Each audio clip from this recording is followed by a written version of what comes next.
All right, welcome in. It's Automotive Repair News today. I'm Braxton. He is Tom Schearer, my guest today. Hey, Tom, how are you? I'm good. How you doing today?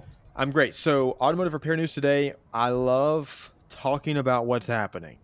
And, well, it's timely that I'm doing this podcast the past year because there's a lot happening. There's a lot going on, a lot of changes. And so, Lucas messaged you and I the other day and said, hey, you guys should record a podcast. We want to try to help drive people to go to tools in Pennsylvania coming up Memorial Day weekend in Lancaster, Pennsylvania. And he was like, let's get people to go. There's a lot of skeptics out there, but there's a lot of open spots at the event. So you need to go. And so I thought, let's have a conversation. Let's do a little role play about the probably normal thought process that a lot of shop owners and technicians have when they think about going to training. And I've been in this industry for almost a year and a half. And so I've, you know, heard a lot of these questions too. And I know you have as well, Tom. But Yes, sir. someone right now is listening and they either have never been to training or it's been a long time. And the qualifying questions as to reasons why they shouldn't are as follows. We'll go through them. But I just want to play a little role play right now. I'm going to throw some questions at you as the person who's thinking about going, and you tell me what the answer from your perspective is. Sounds great. So I think as a shop owner, as a technician, whenever you are presented with really anything in life in general, too, most of the time it comes down to cost benefit. So if Right. I'm a shop owner, I hear about training. Okay, sounds cool. Training's probably not a bad idea, but it's expensive. I don't want to deal with it. How Right. much is this going to cost me, and is it worth it? Right. Well, yeah. So, I mean, if you're looking at the cost itself, so I mean, if you're a Mid Atlantic Auto Care Association member, you're looking at a single attendee price of $379 for the weekend, which includes meals and everything. If you are a non-member, I believe it's 469. Don't hold me to that, but it's somewhere right around that area. And I think when we're looking at the cost of it, I think we should look at some different points of view, though.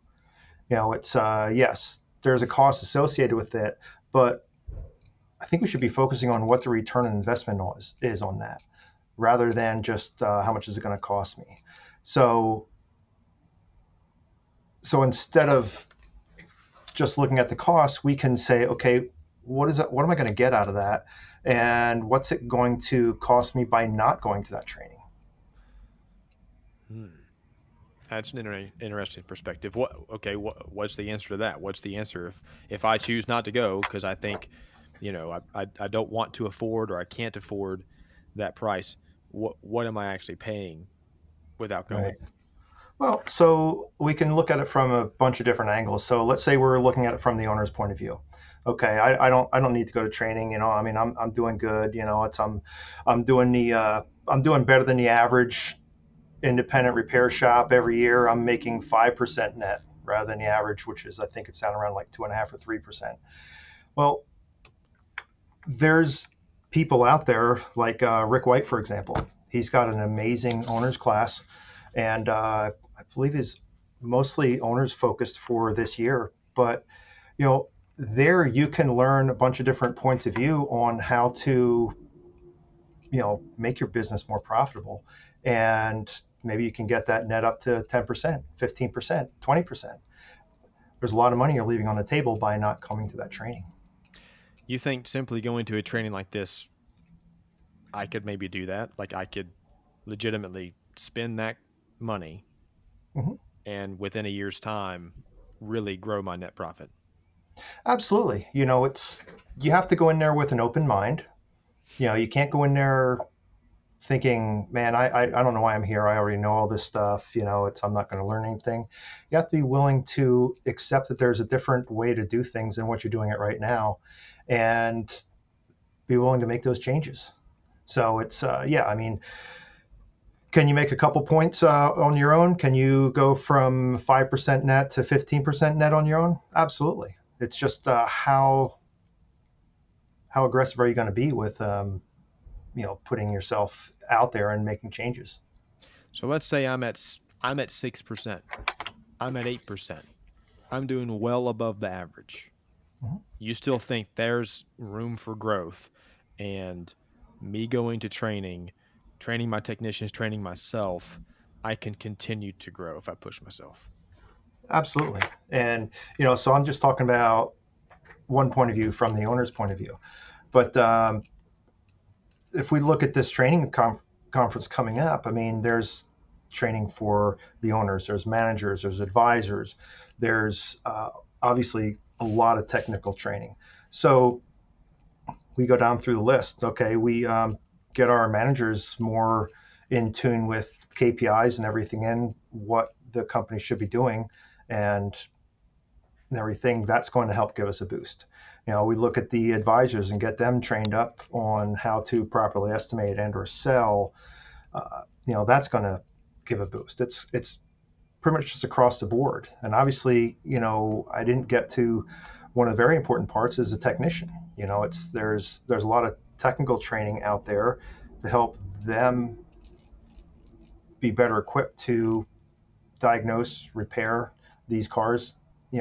This cars out there these days are very technical, and I mean, it's if you're where are you going to learn it? You're gonna learn this stuff hands on, and basically potentially cost your clients money because you messed something up rather than knowing the proper way.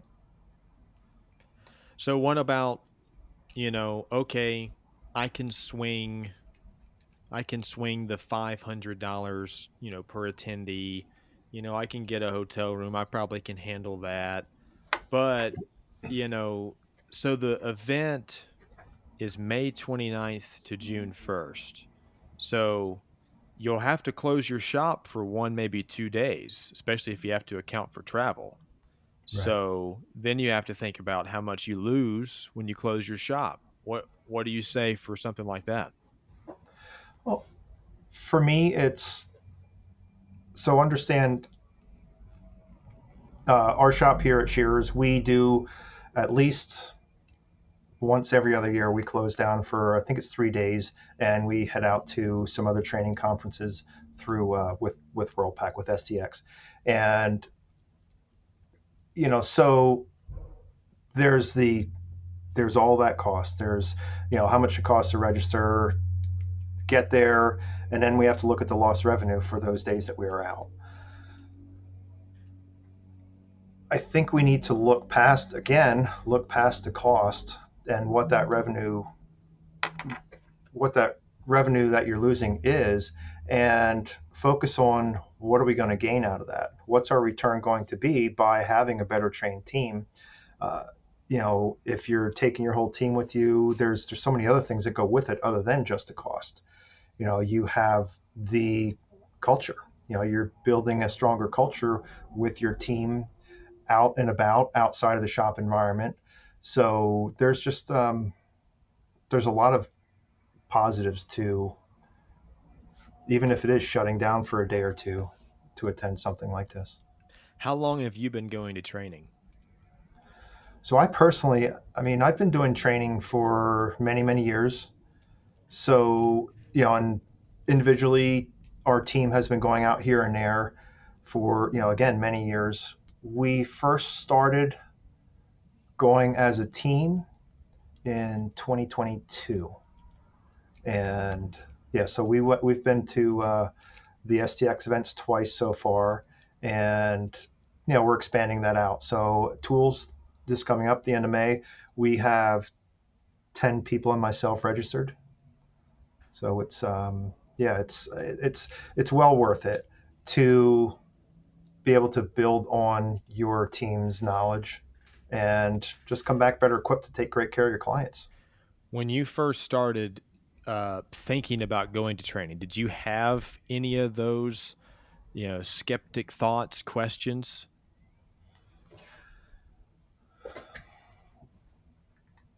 Yes. So, I mean, for me, there's obviously the cost that's involved with it, and the initial knee jerk reaction is, yeah, what's this going to cost me? I can't do this, I can't do that. But stepping back again, looking at what the return is, what you're going to get out of it, uh, that's basically helped me change my focus to looking at more on a positive rather than a negative, and having a better outlook as far as what's going to happen.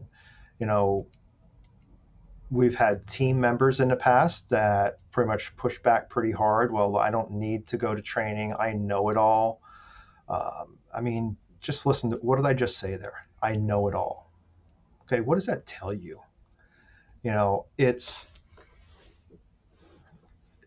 It's just putting out this vibe that you're better than everybody else, and maybe you are, but I truly feel that if you are not investing in yourself and training, that you are going backwards.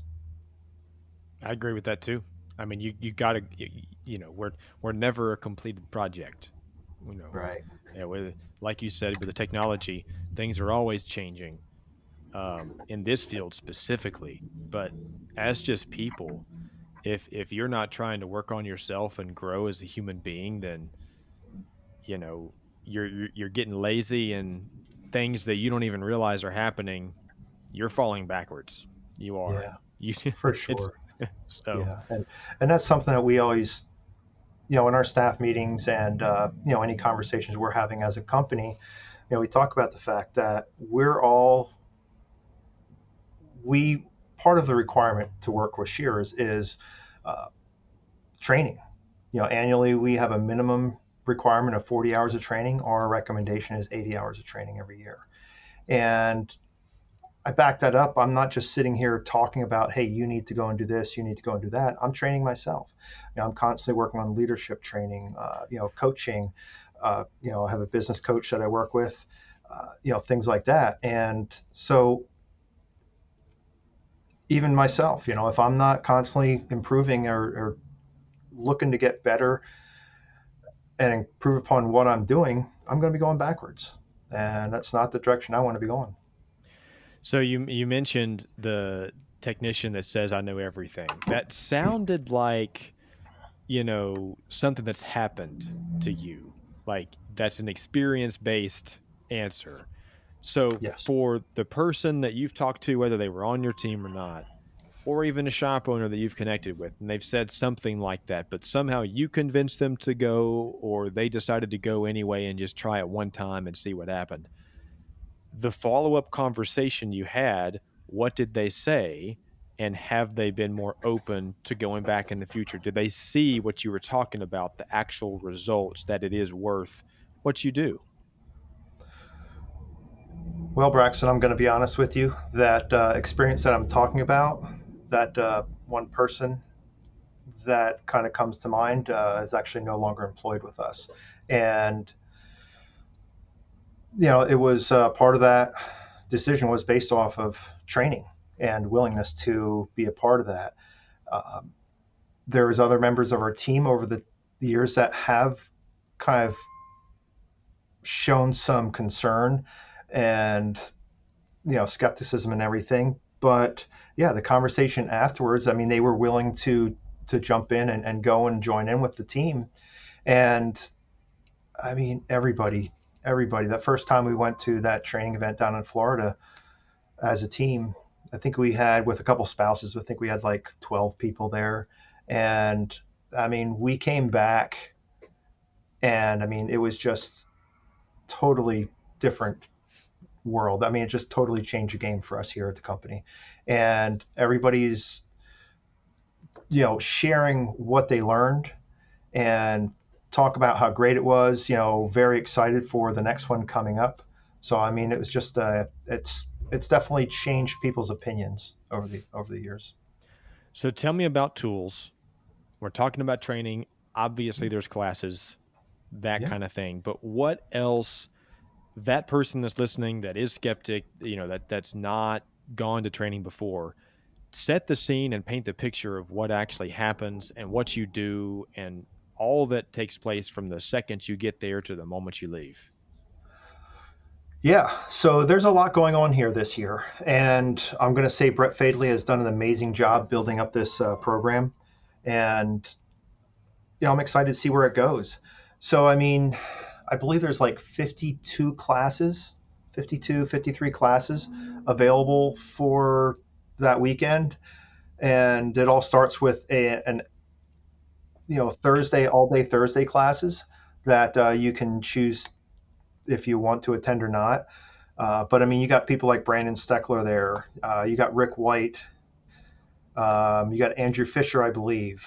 I'm just trying to rattle off some other names. Um, Drawing a total blank here, but you have Kim Arnauer, and I'm sorry I butcher her name up all the time. I apologize, Kim. But she's got some great classes on. Um, my apologies, I just kind of lost my focus there. But it's on time management and things like that. So Okay.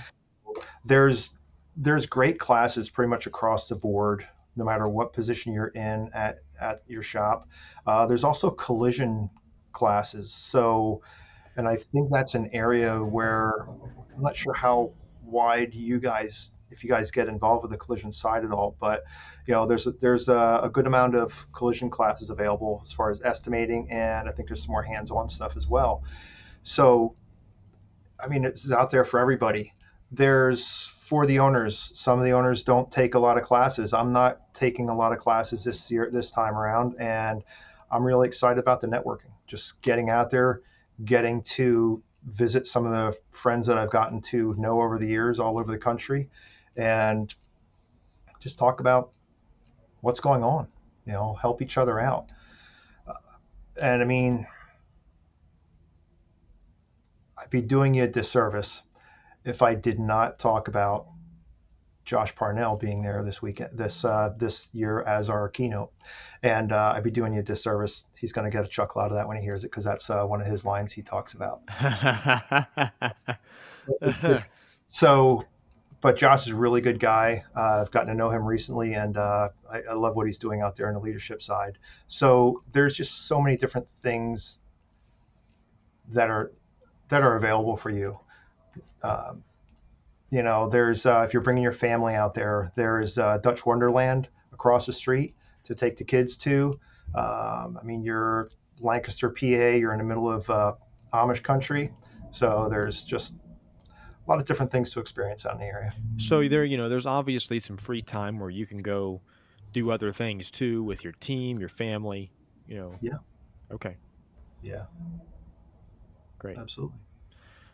Well, again, it's Tools, the Auto Care, the MACA Auto Care Alliance, Mid Atlantic Auto Care Alliance. That is May 29th through June 1st in Lancaster, Pennsylvania. And you can just Google it, Tools Conference, Pennsylvania, or you can find their website, midatlanticaca.org, and you can find the register link, all the details, address, all the good stuff right there. And I have not been to Tools. I will not be at Tools this year. My family goes on vacation every year this weekend, so it just doesn't work for us. But I've been to Vision a couple times, ASTA in Raleigh, Apex in Las Vegas, and every time I go, of course, I'm not a shop owner or a technician or work in the industry. In that capacity, I do podcasts, but my knowledge of the industry has grown in the little classes that I've been a part of. But also, what you said, Tom, that I love the most is that networking. People talk about the networking online. You'll see it. They talk about it on these podcasts. Lucas and David, Jeff, Tom, you're actually a guest on Jeff's podcast this week too. You're everywhere this week. You're like the spokesperson. Brett's taking a break, I guess. Yeah, But the networking is so great. The people you get to meet, the relationships you make. And Brett told a story just last week about, he had an issue at his shop with a vehicle, And because he knew of Brian Pollock in the industry, he had networked, he was able to call Brian, ask a question, solve the problem. And without those relationships, you don't have those solutions. And there's countless other reasons as to why networking is important. But there is something about once you've gone to one or two of these events and you see some of the same people who have gone, you create those relationships and you look forward to seeing and catching up with them again. So the networking is always a huge piece of this beyond the Yeah. training that you learn from these classes. But, I believe that the cost associated with going, when you factor all of it in, it's well worth it, because the takeaways are so much more. Uh, it's so much more tangible than just a dollar sign beside it. Yeah. So I encourage you to go. If you have not signed up for tools, do that today. I mean, it's coming up. It's coming up in a couple weeks. So make sure you get your team, uh, able to go to tools this year. Well, Yeah. Tom, I appreciate it, man. Well, thanks for having me on. I appreciate being here. Absolutely. Hope it goes well. Talk to you soon. All right. Take care. Hey, if you're still here, thank you so much for listening to this episode of Automotive Repair News Today. If you enjoyed the show, please take a moment, like, share, subscribe to the podcast. That'll help us out a big deal and help grow the show. And you know what? While you're at it, slap on a review too if you feel like this content is helpful for the industry. Don't forget to follow us on all your favorite social media platforms. We're on Facebook, TikTok, YouTube, Twitter, Instagram, LinkedIn. Stay connected and be the first to know about new episodes, behind-the-scene content, and more. And until next time, let's make the industry better together.